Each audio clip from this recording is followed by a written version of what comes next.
રાજકોટ ગ્રામ્ય એસપીના સરકારી નંબર ઉપર 21 તારીખના રોજ રાત્રિમાં એક મેસેજ આવ્યો, જેમાં જો અરજદાર છે સિનિયર સિટીઝન છે ઉદયભાઈ હર્ષદભાઈ શાહ, એ ભાયાવદરના મૂળ રહેવાસી છે. એનો સ્ટ્રેસવાળો મેસેજ આવ્યો કે હું વ્યાજખોરીથી પીડિત થઈ ગયો છું અને આ વ્યાજખોરોના ત્રાસથી હું આત્મઘાત કરી રહ્યો છું અને હું સુરતમાં છું. તો આ મેસેજ મળતા તરત જ આપણા ધોરાજીના એએસપી શ્રી સિમરન ભારદ્વાજ અને ભાયાવદરના પીઆઈ વિજય પરમાર અને એલસીબીના પીઆઈ વિજય ઓડેદરા, આ તમામ લોકોની એક ટીમ તૈયાર કરીને અને સૂચના આપી કે આપણે આની ઉદયભાઈની મદદ કરવાની છે. ઉદયભાઈની લોકેશન જોતા ઉદયભાઈની લોકેશન સુરત શહેરના મહેદરપુરા પોલીસ સ્ટેશન વિસ્તારમાં આની લોકેશન આવતી હતી. મહેદરપુરા પીઆઈ સાથે વાત કરવામાં આવી અને ઉદયભાઈને ત્યાંથી પોલીસ સ્ટેશન લઈ જવામાં આવ્યા અને એને સમજ કરીને પરિજનો સાથે આને ભાયાવદર મોકલવામાં આવ્યા.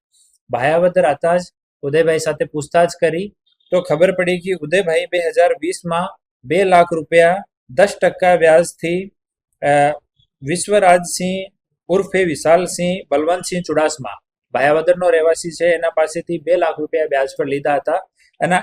એના એવજમાં 5,80,000 રૂપિયા ચૂકવી દીધા હતા.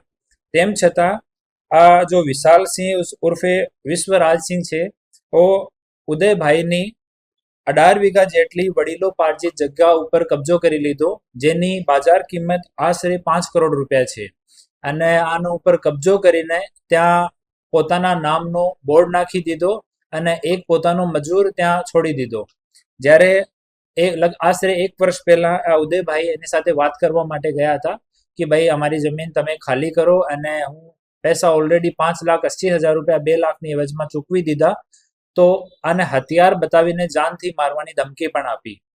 તો ભાયાવદર પોલીસ સ્ટેશનમાં એના સંબંધમાં ગુના દાખલ કરવામાં આવ્યો છે અને સરકારી પંચોની હાજરીમાં આ ભોગ બનનારની જો 18 વીઘા જમીન છે એનો પંચનામો કરવામાં આવ્યો છે.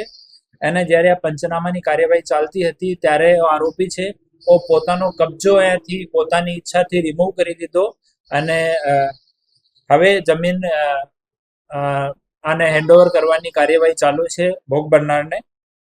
અને આરોપી ઉપર 3 ગુના છે. એક ભાયાવદર પોલીસ સ્ટેશનમાં એક જુગારનો કેસ દાખલ છે અને રાજકોટ શહેરમાં બી ડિવિઝન અને રાજકોટ તાલુકામાં 2 વ્યાજખોરીના ગુના આરોપી ઉપર ઓલરેડી દાખલ છે.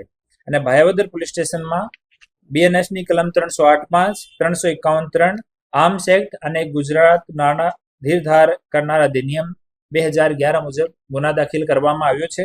અને ફરીથી અમે તમામ જનતાને અપીલ કરીએ છીએ કે એવો કોઈ વ્યાજખોર તમને ત્રાસ આપતો હોય, જો સરકાર અપ્રુવડ રેટ છે એનાથી વધારે તમારાથી પૈસાની ઉઘરાણી કરતો હોય, પઠ્ઠાની ઉઘરાણી કરતો હોય, કોઈ તમારી ગાડી કે જમીન ઉપર કબજો કરી લીધો હોય, તો તમે પોલીસ સાથે સંપર્ક કરો, અમે લોકો તમારી મદદ કરી.